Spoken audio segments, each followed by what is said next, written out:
नमस्कार। स्वागत है आपका इंडिया गेट टीवी पर। मैं हूं अजय सेतिया।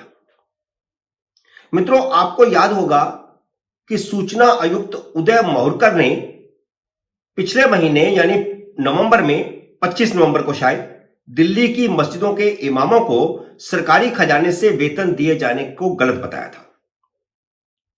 इस पर मैंने 5 दिसंबर को एक वीडियो भी बनाया था, जिसमें मैंने बताया था कि नरसिम्हा राव के जमाने में किस तरह सुप्रीम कोर्ट ने भी मुस्लिम तुष्टीकरण किया था।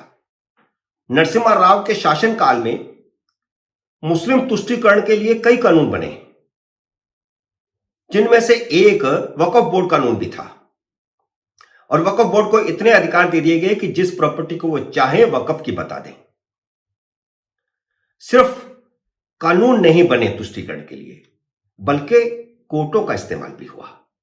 तो सुप्रीम कोर्ट के एक फैसले के कारण मौलानाओं को, मस्जिदों के मौलानाओं को वेतन दिया जाना शुरू हो गया। सूचना आयुक्त माहूरकर के सामने यही मामला आया था। सरकारी खजाने से मस्जिदों के इमामों को वेतन दिए जाने का मामला। उस पर फैसला करते समय उदय माहूरकर ने कहा था कि सुप्रीम कोर्ट के 1993 के एक फैसले के कारण सरकारी खजाने से इमामों को वेतन दिए जाने का रास्ता खुला। असल में एक इमाम एसोसिएशन बनी थी, वह सुप्रीम कोर्ट में गई एक याचिका लेकर के, और इस इमाम एसोसिएशन का कहना था कि वक्फ बोर्ड को उन मस्जिदों के इमामों को वेतन देना चाहिए जो वक्फ के अधीन हैं। सुप्रीम कोर्ट ने इमाम एसोसिएशन के पक्ष में फैसला दे दिया। अब उसके बाद क्या हुआ कि कुछ वक्फ बोर्डों ने वेतन देना शुरू कर दिया, लेकिन वक्फ बोर्डों की उतनी आमदनी ही नहीं है जितना मस्जिदों के इमामों को वेतन देना पड़ा। तो फिर राज्य सरकारों ने, जो राज्य सरकारें तुष्टीकरण करना चाहती थी, उन्होंने वक्फ बोर्ड को अनुदान देना शुरू किया। और दिल्ली भी इसी तरह का एक मामला है। और केजरीवाल जब से मुख्यमंत्री बने हैं, उन्होंने इमामों का वेतन 18,000 रुपए महीना तय किया है। और दिल्ली में सैकड़ों मस्जिदें हैं। करीब 64 करोड़ रुपए का अनुदान हर साल जा रहा है। और यह सुप्रीम कोर्ट के एक फैसले के कारण हुआ। तो उदय माहूरकर ने अपने फैसले में कहा कि सुप्रीम कोर्ट का यह फैसला संविधान के अनुच्छेद 27 का उल्लंघन है। अनुच्छेद 27 के मुताबिक सरकारी खजाने का किसी धर्म विशेष के लिए इस्तेमाल नहीं किया जा सकता। अब सुप्रीम कोर्ट के जज चाहते हैं कि उदय माहूरकर के खिलाफ अदालत की अवमानना का केस चलना चाहिए। एक एडवोकेट ऑन रिकॉर्ड अल्दनीश रीन ने माहूरकर के खिलाफ अदालत की अवमानना का केस चलाने के लिए अटॉर्नी जनरल से इजाजत मांगी।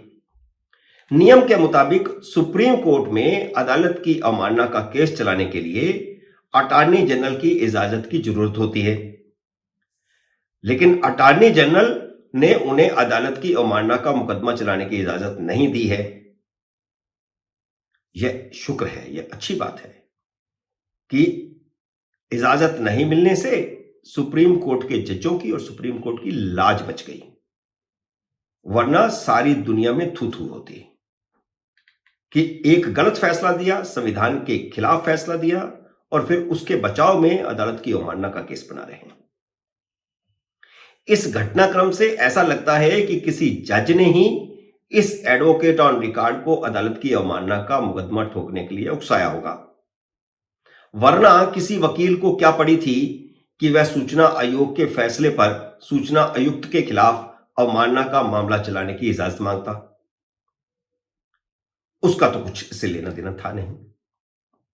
एडवोकेट ऑन रिकॉर्ड की इजाजत मांगने की चिट्ठी की भाषा संदेह पैदा करती है। इस चिट्ठी में लिखा है कि फैसला देने वाला सूचना आयुक्त वकील भी नहीं है और वह सुप्रीम कोर्ट पर टिप्पणी कर रहा है। उसे कानून के बारे में कोई समझ ही नहीं है। यह चिट्ठी की भाषा है जिसमें आवेदन किया गया है कि अदालत की अवमानना का केस चलाने की इजाजत दी जाए। अब आपको याद दिलाता हूं कि 2012 में सुप्रीम कोर्ट ने सूचना आयुक्तों के बारे में क्या कहा था। सुप्रीम कोर्ट ने अपने एक फैसले में कहा था कि मुख्य सूचना आयुक्त किसी रिटायर्ड जज को बनाया जाना चाहिए और सूचना आयुक्त उसे बनाया जाना चाहिए जिसे 20 साल तक अदालत में वकालत करने का अनुभव हो। यह बात शायद जजों और सीनियर वकीलों को अभी तक खटक रही है कि सरकार ने यह आदेश नहीं माना था और एक तरह से सुप्रीम कोर्ट को अपना फैसला बदलने के लिए बाध्य कर दिया था, क्योंकि सूचना आयुक्तों की नियुक्ति कार्यपालिका का अधिकार क्षेत्र है। सुप्रीम कोर्ट की यह जजमेंट विधायिका के अधिकार को भी चुनौती थी, क्योंकि संसद ने सूचना के अधिकार को कानून को बनाया था और उसमें सूचना आयुक्तों और मुख्य सूचना आयुक्तों के पदों पर नियुक्ति के लिए पात्रता भी तय की गई थी। जजों और वकीलों को सूचना आयुक्त नियुक्त करने के सुप्रीम कोर्ट के फैसले के पीछे केंद्रीय सूचना आयोग का एक फैसला था, जिसमें आयोग ने जजों की संपत्ति का ब्यौरा देना सूचना का अधिकार बताया था।